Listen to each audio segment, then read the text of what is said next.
मग बाबासाहेबांचं नाव आहे जो संविधानाला कारणीभूत आहे त्याला तुम्ही संपवायला निघालाय.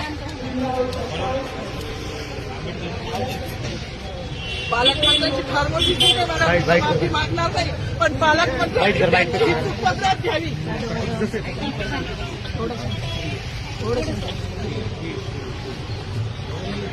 मला मीडियाशी घेणं नाही मॅडम, मला सस्पेंड केलं, मी वाळूचे गाड्या उपसीन, मी माती काम करीन, पण बाबासाहेबांची ओळख पुसून येणार मला सस्पेंड करायचं करू शकता मॅडम. बाबासाहेबाला संपवायचं काम करायचं नाही. 26 जानेवारी 15 ऑगस्ट मध्ये मी नाही मानत, पण लोकशाही